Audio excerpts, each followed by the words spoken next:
Hello Ram గారు. Hi Nagaraju. ఒక మనిషి మాట ప్రభావం ఏ మేరకు ఉంటుందన్న అంటే మనం పాజిటివ్ మాట్లాడినా నెగిటివ్ మాట్లాడినా దాని తీవ్రత ఇంకొక మనిషి మీద కానివ్వండి, ఇంకొకళ్ళ కెరీర్ మీద కానివ్వండి, ఏ మేరకు ప్రభావితం చూపించే అవకాశం ఉంటుంది? అసలు మనిషి మీద ప్రభావం అంటే ఉన్నది మాటలే కదా నాగరాజు. ఇప్పుడు మనం మాట్లాడుకున్న మాటలే ఎంతమందిని ప్రభావితం చేస్తున్నాయి. వర్డ్స్ అనేవి ఎంత శక్తి ఉందంటే words may hurt or words may heal also. గాయాలని చేయాలన్నా, గాయాన్ని మాన్పాలన్నా మాటలే. ఎన్ని ఉద్యమాలు మాటలతోనే ఉద్యమాలుగా తయారయ్యాయి. ఎన్ని రకాలైన ఆలోచనలు మాటల రూపంలో మారి ఆ మాటల్ని ప్రజల్ని ప్రభావితం చేశాయి. ఎన్ని మాటలు మనిషి కృంగిపోతూ ఉండగా కృంగిపోవడం నుంచి పొంగిపోయేంత స్థాయికి ఎదిగేలా చేశాయి.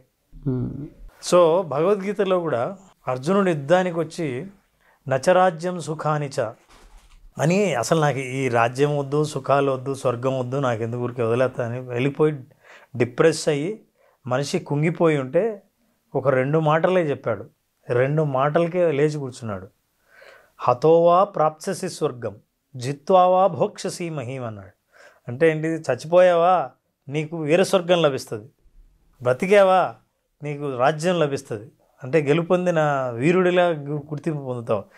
ఏది ఉన్నా సరే జరగాల్సిందే, ఏదైనా నీకు లాభమే.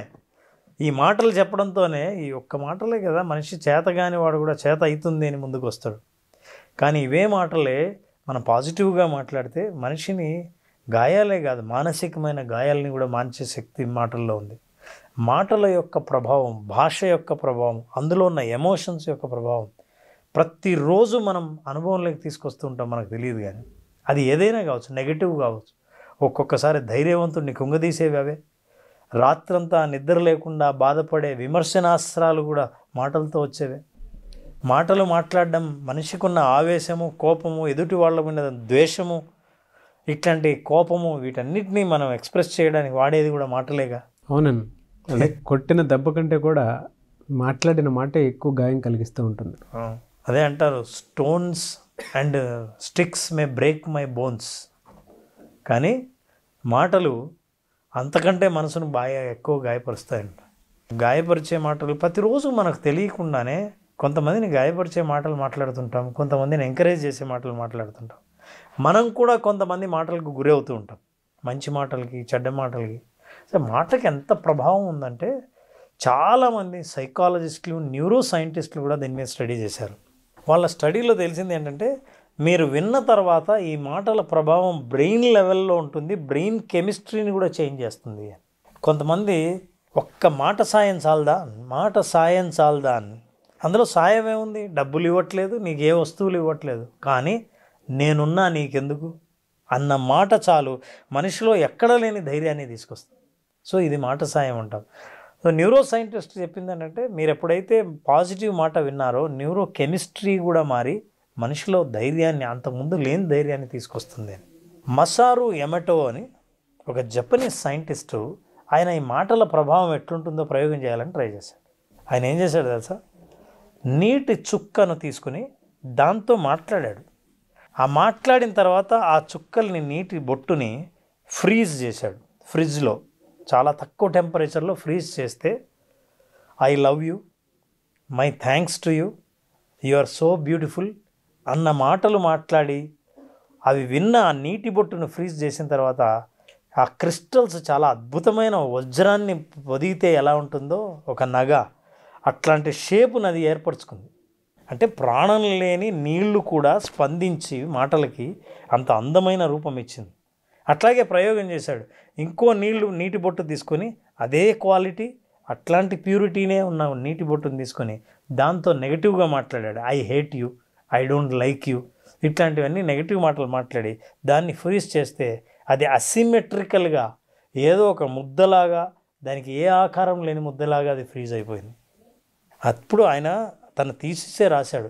ప్రపంచంలో ఇది చాలా పాపులర్. మసారు ఎమటో చేసిన ప్రయోగం, మాటలకి నీటి చుక్క కూడా ఎలా స్పందిస్తుంది అన్న. ఇది ప్రతి మనిషి జీవితంలో కూడా ఎదుటి వాళ్ళ అభిప్రాయాలు మనం ఏర్పరచుకోవడానికి కారణం కూడా వాళ్ళ మాటలే. ఈ మాటలు ఏంటి? భాష ప్లస్ చాయిస్ ఆఫ్ వర్డ్స్, మీరు ఎలాంటివి ఎన్నుకుంటున్నారు అని. మీరు అవతల వాళ్ళు మాట్లాడేటప్పుడు మీ దగ్గర చాయిస్ ఉంటుంది, ఎన్నో రకాలైన పదాలు మీ ముందుంటాయి. మీరు బాధ పెట్టే మాటలు ఎంచుకుంటున్నారా, లేదా మీరు అవతల వాళ్ళని సంతోషపెట్టే మాటలు ఎంచుకుంటున్నారా? Is it hurt or heal? దీన్ని బాధ పెట్టచ్చు, అవతల వాళ్ళని ఎంకరేజ్ కూడా చేయొచ్చు, అవతల వాళ్ళ గాయాలని కూడా మానిపోవచ్చు. ఫర్ ఎగ్జాంపుల్ చూద్దాం, కొంతమంది కామన్ సెన్స్ ఉండదు, మాట్లాడుతుంటే ఏం మాట్లాడుతున్నారో ఎక్కడ మాట్లాడుతున్నారో తెలియదు. అందుకే అంటాం సమయము సందర్భం ఉండక్కర్లా అని. ఇంకో సామెత ఉంది, నోరు మంచిదైతే ఊరు మంచిది అవుతుంది. చిన్న మాట, నోరు అంటే ఏంటి? భాష. మీ మాటలు మంచిగా అయితే ఊరంతా మీకు మంచిదిగానే కనిపిస్తుంది అని. సో ఈ విషయాలు మనం దృష్టిలో పెట్టుకుంటే, కొంతమందికి ఇప్పుడు మీరు ఎవరైనా ఒక హాస్పిటల్లో కొంతమంది ఉంటారు, హాస్పిటల్లో విజిట్ చేయడానికి వస్తారు, కొంతమంది మాట్లాడడం సరిగ్గా రాదు, పేషెంట్ మంచం మీద ఉంటాడు. అలాగే సుబ్రావుని చూడడానికి ఎవరో వచ్చారు, సుబ్రావు పాపం ఆరోగ్యం బాగలేదు, కొంచెం సెలైన్ ఎక్కించాలి అని డీహైడ్రేట్ అయితే హాస్పిటల్లో జాయిన్ అయ్యాడు, సెలైన్ ఎక్కిస్తున్నారు. ఈ లోపల చూడడానికి వచ్చారు. మనకు వచ్చిన మిత్రులు బంధువులు అన్ని రకాల వాళ్ళు ఉంటారుగా. సో బంధువు వచ్చి, సుబ్రావు ఏంటి హాస్పిటల్లో జాయిన్ అయ్యావా? అరే ఏమైంది అంటే, ఇలా అయిందని. నీకు తెలుసా, లాస్ట్ వీక్ నా ఫ్రెండ్ ఇంకోటి ఇట్లాగే చాలా బాగున్నాడు తెలుసా, బాగా నాతో మాట్లాడాడు, ఏం కాలేదు, ఇంకా డిశ్చార్జ్ చేస్తామన్నాను. 24 అవర్సే నైట్ హార్ట్ అటాక్ వచ్చి హాస్పిటల్ చచ్చిపోయాడు అన్నాడు. ఇప్పుడు సుబ్రావు ఇంటికి వెళ్ళిపోదామని సిద్ధపడిన వాడు ఆ మాట విన్న తర్వాత ఎలా ఉంటుంది? చాలామంది మన చుట్టుపక్కల ఇలాంటి వాళ్ళు చాలామంది ఉంటారు, ఇట్లా మాట్లాడేవాళ్ళు. వాళ్ళకి ఎప్పుడు ఏం మాట్లాడాలో తెలియదు, అసలు అది మాట్లాడాల్సిన సందర్భం కూడా కాదు. ఇంతకుముందు డబ్బులు మొత్తం పోగొట్టుకున్నారు తెలుసా, ఈ బిజినెస్ పెడితే అసలు లాసు అని అన్నాను అనుకోండి, ఇంక మొదల్లోనే ఈ నోటు ఇట్లా మాట్లాడాడే అని అవతల వాళ్ళు డిస్కరేజ్ అయిపోయే ప్రమాదం ఉంది. కొంతమంది ఉంటారు చాలా అందంగా చక్కగా మాట్లాడతారు, అసలు చిన్న విషయాలనే. ఫర్ ఎగ్జాంపుల్, మీరు డ్రెస్ వేసుకుంటే పొద్దున్నే లేచి మీ కాంబినేషన్ బాగుందండి అంటే చాలదా ఆ రోజు ఉత్సాహం రావడానికి? మీరు చేసిన పని బాగుందని మెచ్చుకోవడానికి ఒక 2 మాటలకు వాళ్ళని ఎంత బాగా గుర్తుపెట్టుకుంటాం, వాళ్ళని ఎంతగా గౌరవిస్తాం.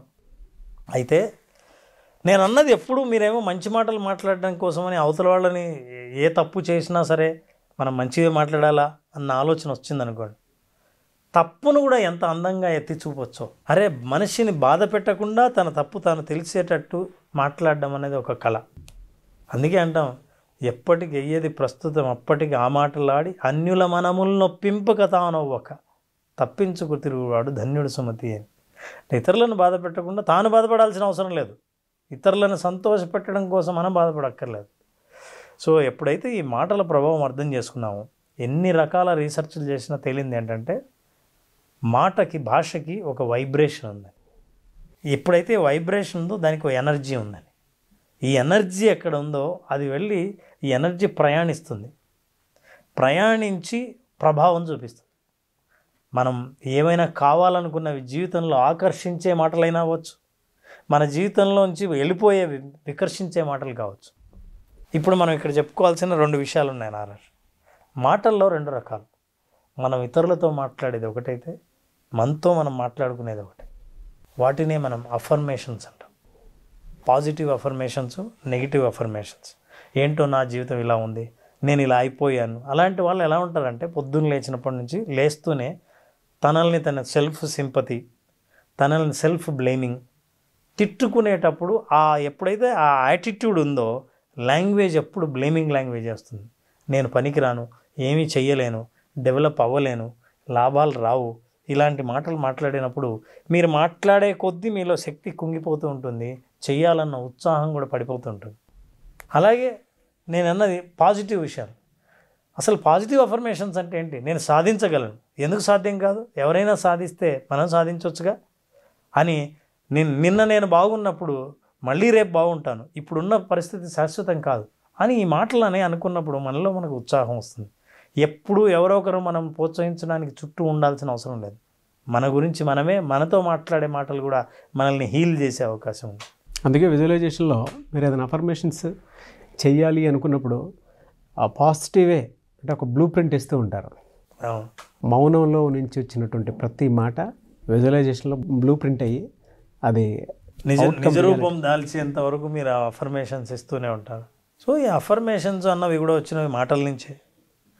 సో ప్రపంచంలో మనం చూసే ప్రభావాలన్నీ ఎవరో ఒకరి మాటల నుంచి ఊడిపడినవి. అందుకే కొన్ని మాటలు ఇప్పటికీ మన హృదయంలో నిలబడిపోయే ఉంటాయి. స్వాతంత్రం నా జన్మ హక్కు, బాగా గుర్తుపెట్టుకుంటారు. ఈ దేశం నీకేమిచ్చిందని కాదు, నువ్వు ఈ దేశానికి ఏమిచ్చావు అని ఒకసారి ఆలోచించు. ఇట్లాంటి మాటలే మనిషిని మనం గుర్తుపెట్టుకునేలా చేస్తాయి, ప్రోత్సహించేలా చేస్తాయి, మోటివేట్ చేస్తాయి. అలాంటి మాటల్ని మనం గనక మన కోసం సృష్టించుకోగలిగితే, ఆ మాటల్ని మనం రిపీటెడ్గా చెప్పుకోగలిగితే దాన్ని అఫర్మేషన్స్ అంటాం, పాజిటివ్ అఫర్మేషన్స్ అంటాం. సో ఫైనల్గా నేను చెప్పాలనుకుంది నారాజు, మీ మాటలు ఎదుటి వారిని నొప్పించకుండా మాట్లాడండి. అది నొప్పించినప్పుడు మన అహం చల్లారచ్చు, కానీ ఎదుటివాడి మనసు గాయపడుతుంది. శరీరం గాయపడితే మందేస్తే ఆ తర్వాత అసలు ఒక్కోసారి మన గాయాన్ని మనమే మర్చిపోతాం, ఇక్కడ ఉందన్న విషయం కూడా మర్చిపోతాం. కానీ మనసు చేసిన గాయం మర్చిపోయినట్టున్నా అవతల వాళ్ళు మర్చిపోరు. కొంతమంది ఉద్దేశమే గాయం చేయాలని ఉంటుంది. అట్లాంటి ఉద్దేశం నుంచి, ఆ ఉద్దేశం ఉండి మీకు ఎప్పుడైతే గ్రాటిట్యూడ్ అనేది లేదో జీవితంలో, మీరు ఎప్పుడు గాయపరచడానికి ప్రయత్నిస్తుంటారు. గ్రాటిట్యూడ్ అన్నది ఎప్పుడైతే మనం ఎక్స్ప్రెస్ చేస్తామో భాష మారిపోతుంది. మీరు నాకు మంచి చేశారు, ఈ జీవితం నాకు ఎన్నో ఇచ్చింది, నా తల్లిదండ్రుల నుంచి నేను స్ఫూర్తి పొందాను, నా చుట్టూ స్నేహితులు నా మంచి కోరేవాళ్ళే, ఇవన్నీ ఏంటి గ్రాటిట్యూడ్ చెప్తున్నవే, కానీ మాటల రూపంలో ఇవి చాలా పాజిటివ్ వర్డ్స్. ఇదే గ్రాటిట్యూడ్ లేకుండా ఉన్నవి మాట్లాడే మాటలు ఏవైనా బ్లేమింగ్ లాంగ్వేజ్, ఇదంతా నెగిటివ్ వర్డ్స్. సో మన లైఫ్ మొత్తం షేప్ అవ్వడానికి కారణం కేవలం భాష, మాటలే. ఇప్పుడు మీరు నిర్ణయించుకోండి, మీ షేప్ ఎలా ఉండాలి. వజ్రం లాంటి, నేను చెప్పాను మసరు ఎమటో లాంటి వజ్రం లాంటి షేప్ చేసుకోవాలని అనుకుంటున్నారా, లేదా ఒక రా ముద్దలాగా తయారు చేసుకోవాలనుకుంటున్నారా అనేది మీ మీద ఆధారపడి ఉంది.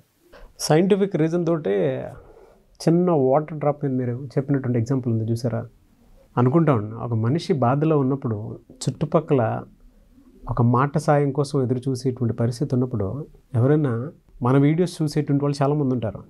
ఒక మాట సాయం ఈ విధంగా దొరికినా కూడా 10 మంది సాయం అక్కర్లేదండి, అక్కడికక్కడే మోటివేట్ అవుతారు, అక్కడికక్కడే జీవితాన్ని పునరుద్ధరించుకుంటారు, ఇంకో పునర్జన్మ తీసుకోవడానికి అవకాశం ఉన్నంత బాగా తీసేసుకుంటారు.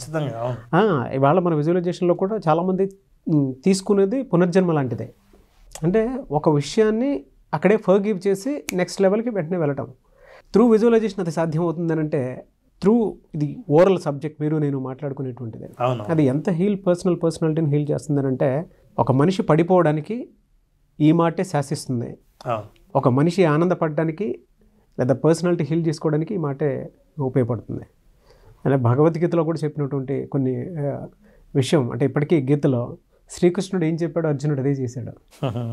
ఆ మాట లోక కళ్యాణం కోసం ఉపయోగపడింది. కొన్ని అలానే ఉంటాయి సార్.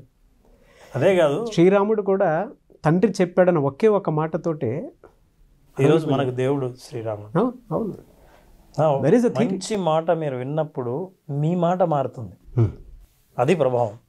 ఎస్, అలా మీరు ఎంతమంది మాటలు మార్చే వాళ్ళుగా తయారవుతారో మీరు నిర్ణయించుకుంటే చాలామంది జీవితాలు మారుతున్నట్లు లెక్క. Really good and thank you sir, thank you so much Ram గారు. Thank you Narayana.